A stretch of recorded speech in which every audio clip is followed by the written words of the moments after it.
Have you ever dreamed of starting your own podcast? Well, you can. It's simple, it's easy, and best of all, it's free. By going to anchor.fm, you can start your own podcast today and have your own show up and ready to go. Anchor's graphic user interface is user-friendly, and you get paid for your content by setting up a Stripe account. Go to anchor.fm. Again, that's anchor.fm, and start your podcast today.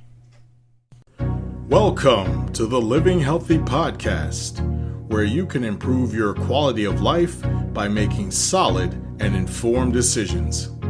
I'm your host, Eddie Randall.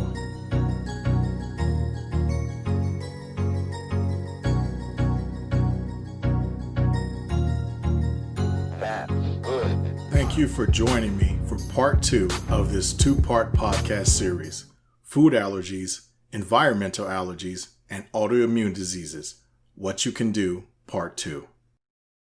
The most common environmental allergies will be the first topic. The most common environmental allergies are pollen, dirt, irritants, dust, dust mites, mold, and pet dander. Pollen can be a huge problem for millions of allergy sufferers. Angiosperms, which are flowering plants, contain male and female parts. Plants cannot get up and find mates for themselves, so their biological makeup helps to create future generations. The male part producing sperm is the stamen, and the female part contains ovules. The stamen produces pollen, which can be a yellow dust that can travel through the air by wind or to neighboring plants by insects. Pollen is everywhere and is more noticeable during pollen season. During this time, meteorologists may talk about a pollen count during weather forecasts so you can plan your day.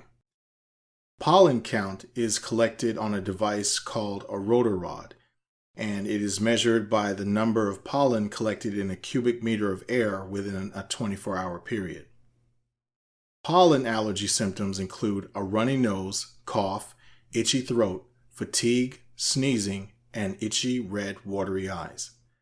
Doctors do not quite understand why the body mistakes pollen as an antigen when pollen is relatively harmless, especially when some people have allergies while others do not. Instances like this have given rise to the hygiene hypothesis. It was formulated in 1989 by Dr. David Strachan. He stated that during childhood, a lack of infection could explain the rise of allergic reactions later in life. What it boils down to is being too clean can cause the immune system to mistake harmless things as enemies to the body. This is another reason why vaginal births are more beneficial than C-sections.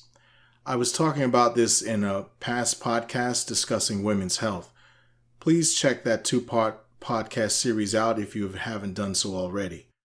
During the birth process, the baby passes through the mother's flora. This bolsters the baby's immune system and helps give the baby what it needs to get through life. In relation to C-section births, the baby picks up skin flora from the mother as well as any organism that happens to be in the delivery room. This is why using hand sanitizer and antibacterial soap all the time is not good. It's the same reason why it's not a good idea to abuse antibiotics. The normal flora of the body is thrown off, and certain bacteria and pathogens can become opportunistic.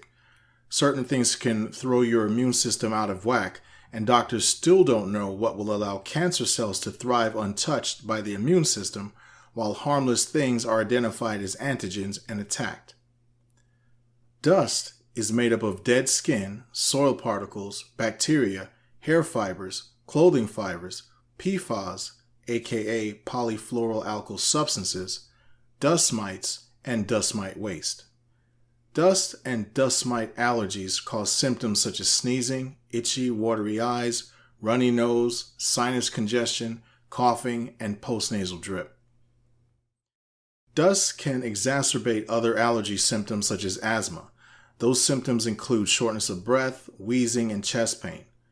Keeping a clean home is ideal in limiting dust and dust mite exposure. However, immediately after sweeping or vacuuming is when the air will be full of dust that you cannot see with the naked eye. It is best to exit a room that you've just swept or vacuumed immediately after and return a few minutes later.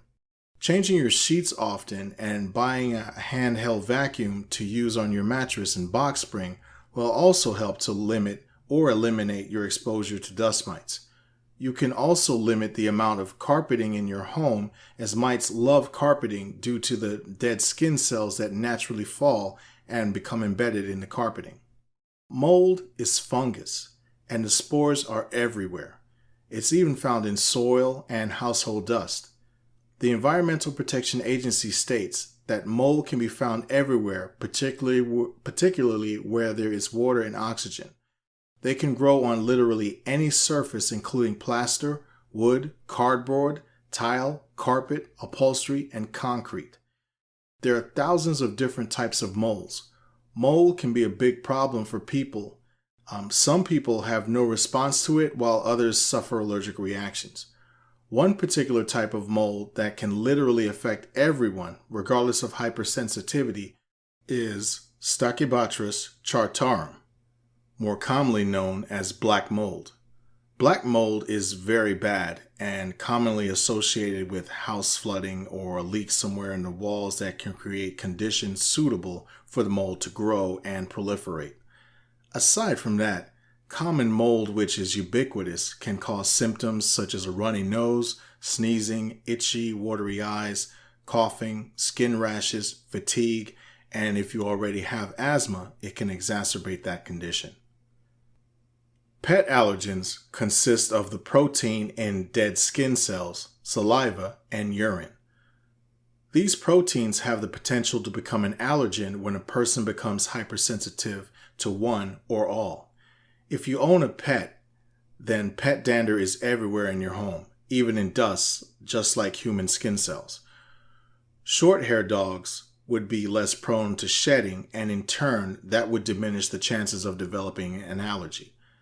Pet allergy symptoms include congestion, hives, runny nose, sneezing, wheezing, chest tightness, as well as runny and watery eyes. It's best to avoid pets if you have pet allergies.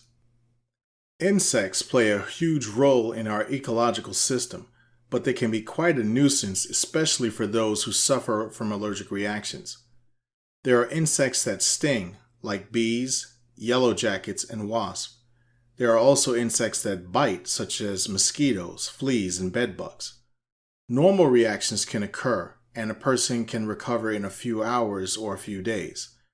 If you're stung by a bee, removing the stinger immediately can reduce the amount of bee venom that you're exposed to. A normal reaction is pain, swelling, and redness. A person that is not allergic may also develop cellulitis. I bring this up because many people have misdiagnosed as being allergic when they actually have developed cellulitis. Cellulitis is actually a bacterial infection that becomes opportunistic when the skin is broken and suffers damage. The most common bacteria that causes cellulitis is Staphylococcus aureus. A person who is allergic can exhibit symptoms such as shortness of breath, a rapid heart rate, a rash that can develop and spread beyond the infected area, as well as swelling of the throat. Allergies and cancer risk. I was talking about this a little earlier when I was talking about the immune system identifying harmless things such as pollen as an antigen, and in some instances, cancer cells do not get recognized. That being said, people with allergies are less likely to have certain cancers. Some believe that allergies in some way helps to fight off cancer.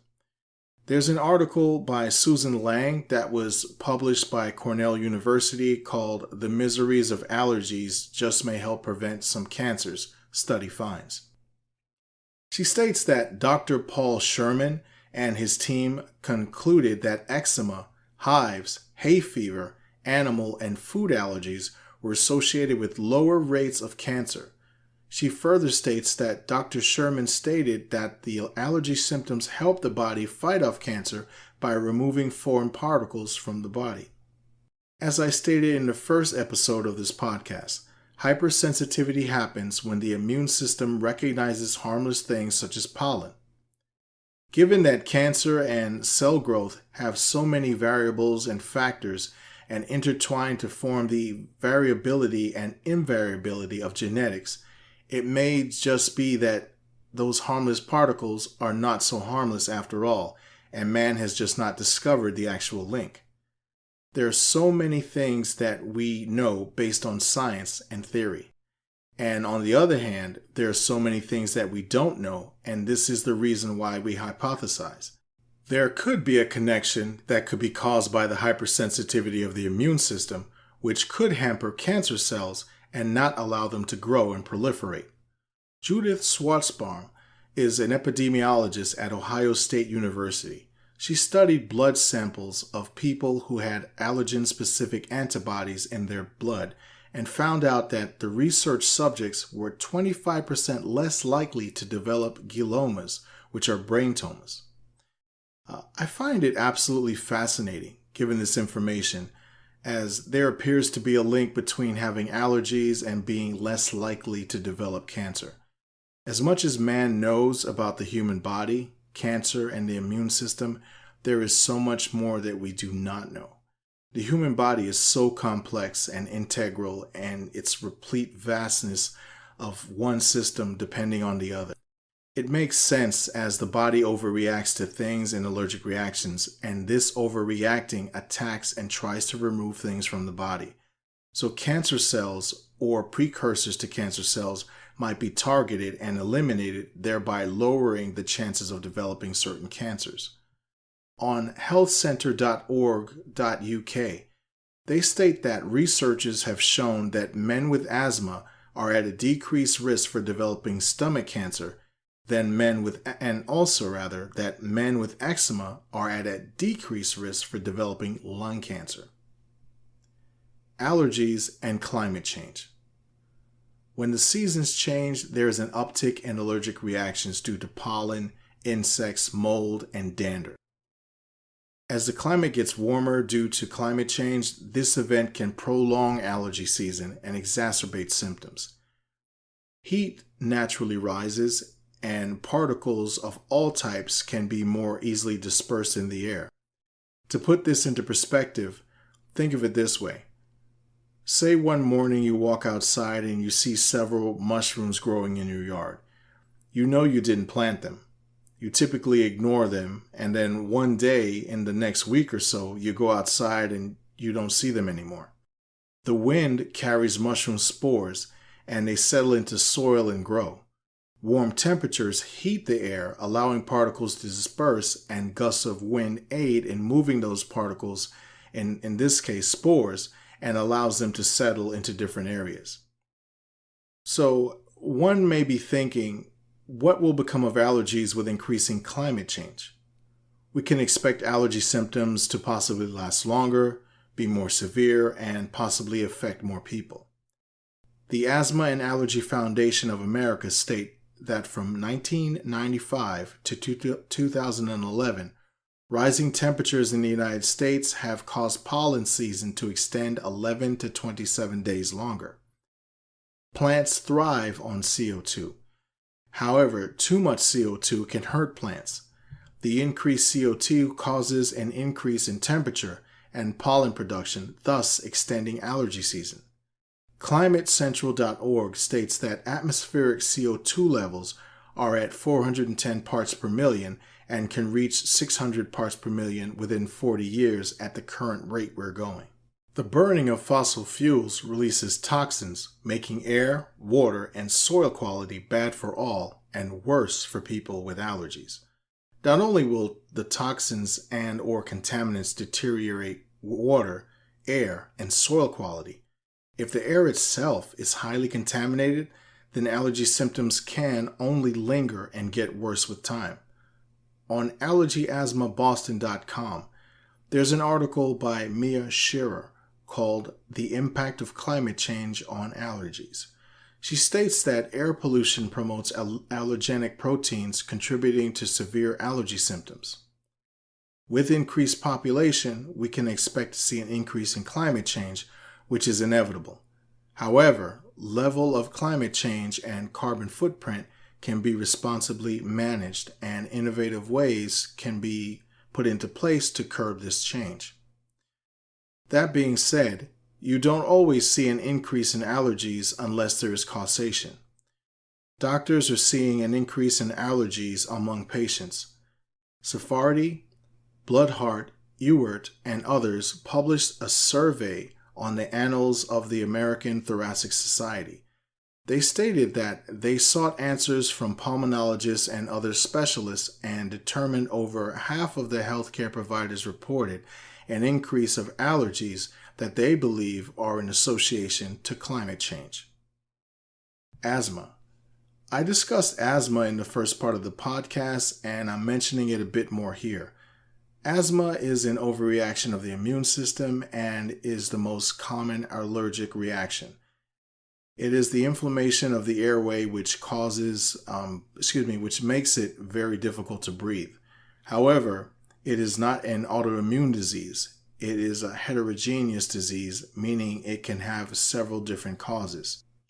Asthma, also known as extrinsic asthma, is the most common form of asthma. Doctors do not completely understand what causes asthma. However, they do know that it's triggered by IgE. Reiterating from the first part of the podcast, it's caused by certain foods, mold, ragweed, dust, dirt, cigarette smoke, pollen, and poor air quality. The other type of asthma is intrinsic asthma. This is the type of asthma that is non-allergic. It is often caused by the common cold, the flu, dust, stress, anxiety, as well as temperature change. I wanted to take a moment to say thank you for supporting the podcast.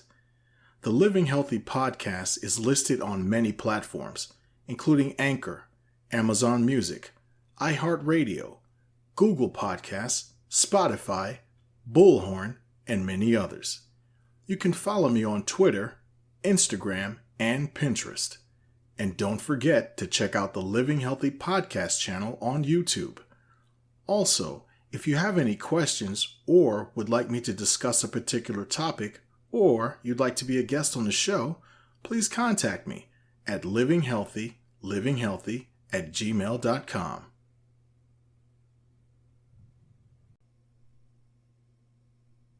Autoimmune disease. Autoimmune disease, also known as autoimmunity, is when the immune system mistakenly sees its own healthy tissue as foreign and elicits a response to attack. Doctors are not completely sure what causes autoimmune disorders to occur.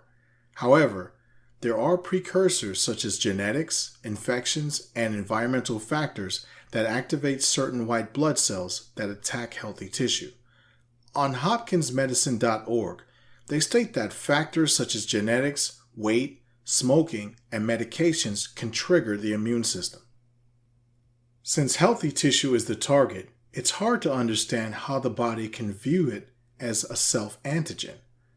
The immune system can produce autoantibodies that can attack any part of the body, including the pancreas, liver, lungs, thyroid, kidneys, and joints, to name a few. The body is replete with proteins, and the body's ability to distinguish itself from foreign proteins is vital. When the ability breaks down, autoimmune disorders are the result.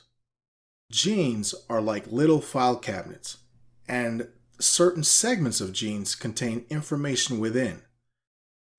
This information can help to control immunity. Disruptions, errors in coding, and loss of information within genes are possible precursors that allow autoimmunity to occur. Having a family member that has an autoimmune disorder increases your chances of developing one. However, that is not always the case. This conclusion has been drawn by the fact that autoimmune disorders do tend to run in families, but with exceptions. On the Johns Hopkins Medical Pathology website, they state that twins have a 2% to 8% chance of developing an autoimmune disorder, while identical twins have a 25 to 50% chance of developing an autoimmune disorder.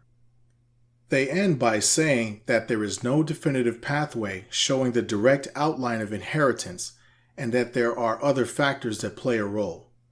This is why in science we have hypotheses. This is literally illustrating the certainty of uncertainty. Things like this make me appreciate how beautiful and marvelous we are as human beings. We are perfect in our imperfections. In addition, women tend to have autoimmune disorders at an exponential rate than men. On the Office of Women's Health website, womenshealth.gov, they state that women are more prone to develop autoimmune disorders in relation to men. They go on to further state that women who are within childbearing years are the common group among women that are most affected. That tells me that there could be a possible link between estrogen and progesterone, which are two of the most plentiful hormones that women possess. However, women outside of childbearing years, children, and men can also develop autoimmune disorders. Herein lies the dilemma of what is the actual cause. This leads science to observe that genetics, especially in regard to its replete threshold of information and exponential variability, could be a potential cause for autoimmunity. Infections can lead to autoimmunity. Sometimes pathogens can carry proteins, DNA structure, segments, or sequences that can mimic healthy tissue. The result is an immune response that targets healthy cells and tissues. It is also possible that the immune system can become compromised depending on the severity of the bacteria or virus involved. This can result in damaging or short-circuiting of normal responses to pathogens, causing them to self-attack or self-destruct. Repeated infections can cause the immune system to overreact. An infection could damage and infect tissue so badly that a cytokine storm can start. This can result in inflammation and possible autoimmunity. As with genetics, there is no clear pathway, or in this case, pathogen or infection, that solely determines an autoimmune disorder's pathology. In addition, not everyone who develops an infection will develop an autoimmune disorder. An epitope is the portion of the antigen that attaches to an antigen receptor on a B cell or T cell. It's also known as an antigenic determinant. One antigen can have many epitopes on its surface. Single antibodies are not made to combat the entire antigen. Rather, they are made to attack or recognize particular parts of the antigen, namely the epitope. This is why one antigen can have multiple epitopes. Epitope spread happens when the immune system expands its response beyond the epitopes that were initially recognized by T and B cells. The result is that epitopes on foreign proteins and epitopes on self-proteins are recognized as foreign. This includes recognizing hidden epitopes on proteins, which is intramolecular spreading, and recognizing other proteins, which is intermolecular spreading. This culminates in the initiation of an autoimmune disease. Bystander activation occurs when an infection takes place and T cells that are not specified to that antigen are activated by cytokines without specificity. Essentially, inflammation activates these T cells rather than an antigen. SARS-CoV-2, the virus that causes COVID-19, is believed to cause autoimmune disorders. If you remember at the outbreak of the pandemic, many people began suffering from blood clots and other unexplained ailments. Weeks and months after, those who've survived were deemed to be dealing with long COVID, where memory issues, exhaustion, and other unexplained ailments were reported. This could be best described as the result of inflammation from a cytokine storm. There's an article on medRxiv by Bergamaschi, Messia, Turner, and others called Delayed Bystander CD8 T-Cell Activation, Early Immune Pathology, and Persistent Dysregulation Characterize Severe COVID-19. They state that T-cell activation is related to inflammation in regard to infection as well as autoimmunity. They go on to state that this has been seen in patients who've suffered from COVID-19. On GoodRx.com, there's an article by Dr. Christina Palmer called can COVID-19 infection cause autoimmune disease? She states that COVID-19 can cause autoimmune disorders. She goes on to state that 50% of people infected with coronavirus have autoantibodies in their blood. Environmental factors can also cause autoimmune disease. These factors can count for over 60% of autoimmune disorders. Environmental factors include food, weather, pollutants, water quality, air pollution, and consumer products, just to name a few. The body produces billions of cells a day with the constant transcription of DNA and energy production.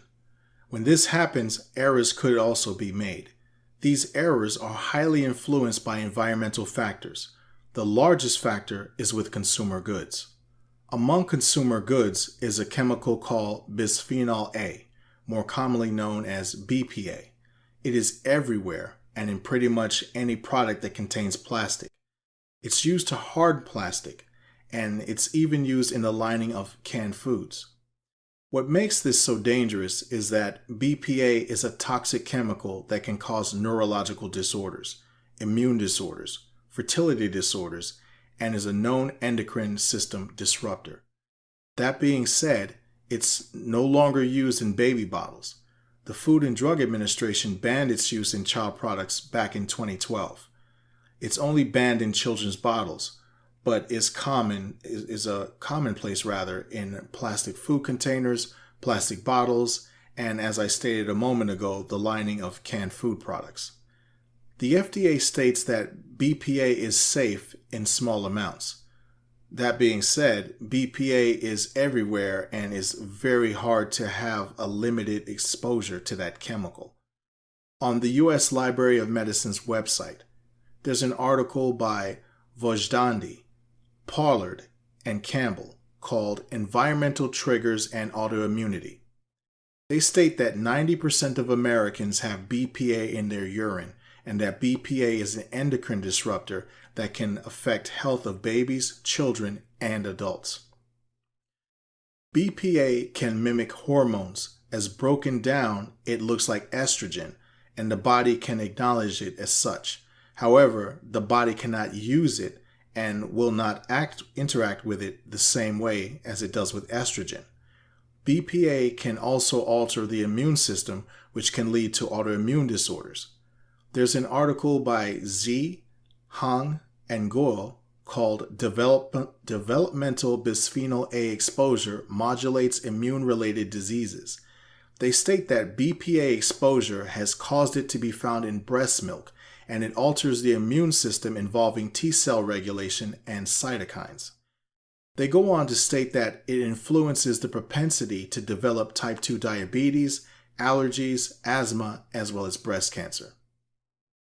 Now, I will list some of the most common autoimmune disorders.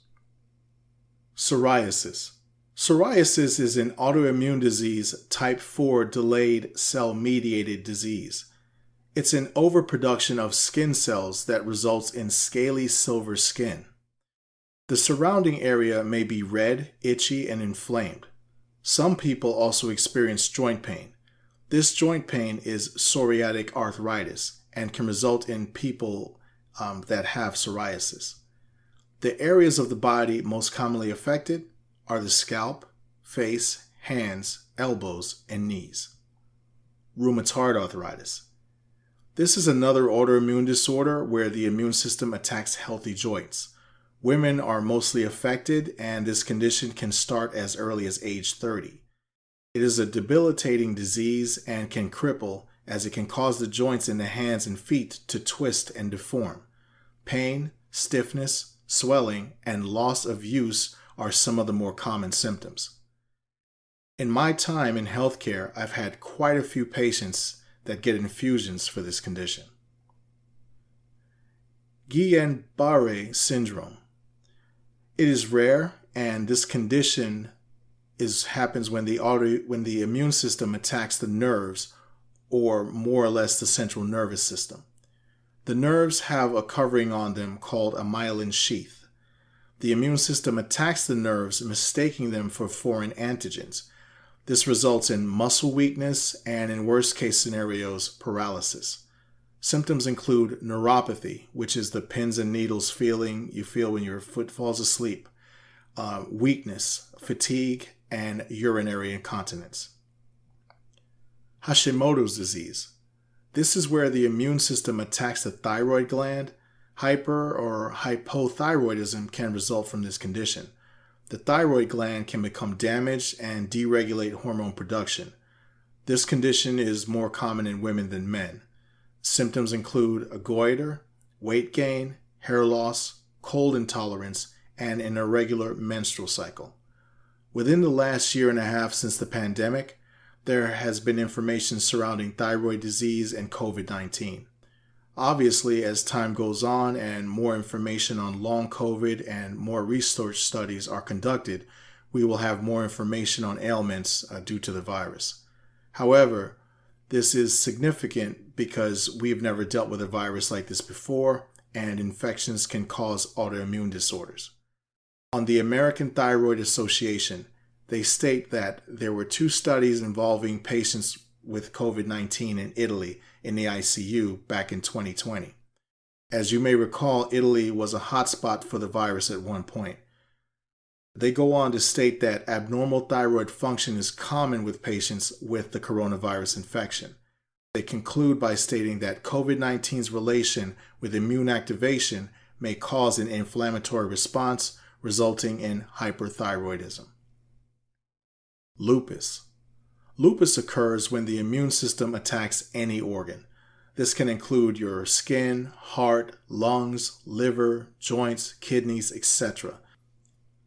This disease affects women at an exponential rate in juxtaposition to men. Symptoms include rashes in different parts of the body, joint pain, shortness of breath, chest pain, cancer, as well as brain, kidney, and liver issues. I went into more detail, including the 4 types of lupus, in part 1 of this podcast. If you missed that, I ask that you please check out part 1 of the podcast to get that information. Multiple sclerosis. MS is a debilitating disease where the immune system attacks nerve cells. The immune system actually attacks the nervous system, namely the brain and spinal cord. Symptoms include neuropathy, tremors, difficulty walking, incontinence, vision problems, fatigue, muscle spasms, pain, and speech issues. This is another disease that affects women more than men.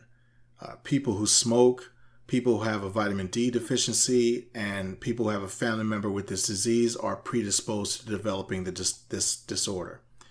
There are 4 types of MS. Number 1 is the clinically isolated syndrome. This is where someone has their first encounter with the disease.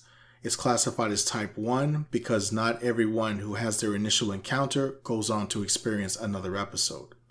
Number 2 is relapsing remitting MS. This is the most common form and happens as the condition comes and goes.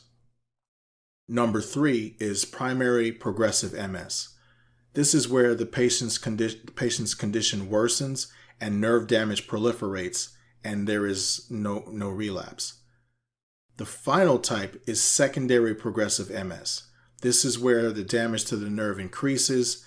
This also involves periods of relapse and remission. Allergies and blood type. When I'm talking about allergies and blood type, I'm talking about an allergic reaction when getting incompatible blood.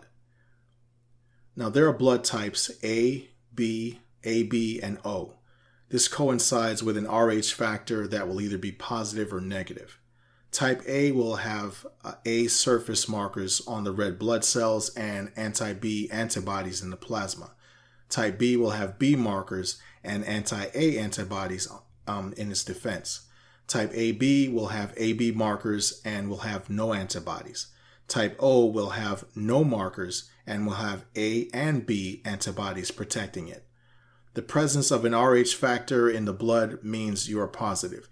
If you do not have this factor, then your blood type is negative. If you get a transfusion in the hospital, your blood will be typed in order to prevent any life-threatening events from taking place. As an example, if you are AB negative, you can only receive AB negative, A negative, B negative, or O negative blood types. If you receive AB, A, B, or O positive blood, you will have an allergic reaction. You can experience pain, chills, fever, jaundice, a low heart rate, and difficulty breathing. Allergies and medications. Some medications can cause an allergic reaction, such as hives, itching, blistering, fever, nausea, vomiting, and difficulty breathing. These are some of the more common reactions to medications. A more severe reaction can include anaphylaxis. What you can do to curb food allergies. If you have an allergy to a particular food, it's ideal to avoid that food. I know it can be easier said than done, but given the severity of the allergic reaction and with death being a potential result, it would be ideal to not eat that particular food. You can eat a replacement food. As an example, if you have a peanut allergy, you can substitute pumpkin seeds in its place, or if you like peanut butter and jelly, you can substitute peanut butter with sunflower seed butter or almond butter. Don't let an allergy to a favorite food get you down. There are suitable substitutes out there. You may have to go to an organic supermarket and it might be a tad pricey. However, once you look past that and adjust to the substitute, after a while you will not be able to tell the difference and your immune system will love you for it. Years ago, if someone had a gluten intolerance, it could limit your menu choices as there is gluten in almost everything. Now you can go to an organic food store and find whole sections and in some cases entire aisles of gluten-free foods. Gluten allergies can include abdominal pain, nausea, headaches, bloating, diarrhea, and constipation. Now, what you can do to curb environmental allergies. There are many simple and easy things that you can do to curb allergies and mitigate or prevent allergies from doing harm. It's recommended to change your AC filter in your home one time every 3 months. You can replace it more often if you suffer from allergies. Not only will this make the air you breathe cleaner, it can also help allow your AC system to last longer. You can do the same with your car. As part of the maintenance packages, the dealers will charge you to change your in-cabin air filter in accordance to manufacturer recommendations. Depending on what you drive, you can change it yourself and you can change it more often. Your in-cabin air filter being changed on a regular basis will help you to breathe cleaner and limit your exposure to allergens. There are so many pollutants that your car's in-cabin air filter is exposed to. Anything from bird droppings, dirt, mold, car exhaust, chemicals spilled from work trucks, road debris, leaves, etc. Using a dehumidifier can help to limit mold spores and moisture in the air by removing moisture from the room. It also limits allergens and irritants in the air and alleviate allergy symptoms. On healthline.com, they state that dehumidifiers help to alleviate allergy symptoms such as sneezing, irritated eyes, and itching. Air purifiers are also a great way to help clean the air in your home. Some work by trapping irritants in the air, and others go a step further by sanitizing the particle once it's been trapped. They can remove odors, irritants, dust, dander, and pollutants from the air in your home. As with a dehumidifier, air purifiers help to lessen the effects of allergens. The thing to be mindful of is to try to avoid the ones that produce ozone. Ozone can scar the lungs of healthy people and pets and downright worsen allergy symptoms of allergy sufferers. Not all air purifiers produce ozone. You have to do a little research as to not get an air purifier that does. The air purifiers that do will state that they are ozone generators, are super oxygenated, or that they are ionizing air purifiers. There are many terms that manufacturers use that mean the same as ozone, so again, you'll have to do your research to avoid getting one. Another way to help cut down on allergies, in particular skin allergies, is to use detergent and soap specifically made for sensitive skin. I worked with a nurse years ago who could not use soap on her face, as the soap would make or break out. Being able to wash your face with soap is something that many of us take for granted. Now, this was about 15 years ago. Now they have whole sections of soaps and detergents for sensitive skin. So there are many options out there for people, which is a great thing. Medications for environmental allergies. Thank God that medicine has advanced to the point where we can offer remedies to alleviate or mitigate allergy symptoms. Some of the most common allergy medications are corticosteroid creams for skin conditions and corticosteroid nasal sprays that can relieve congestion and a runny nose. Others include antihistamines in spray and pill form that can relieve a runny nose, itchy, watery eyes, and sneezing. There are also decongestants available in pill and liquid form that relieve congestion and difficulty breathing. And finally, there is immunotherapy, where you would visit an allergist/immunologist and have an allergy test performed to diagnose what you are allergic to, and the nurse or doctor would administer shots every few weeks or so. That's going to do it for part 2 of this 2-part podcast. I want to thank you for listening to the Living Healthy podcast. I wish you all a happy Thanksgiving. Stay safe, stay healthy, and I'll see you next time. And remember, living healthy creates a better you.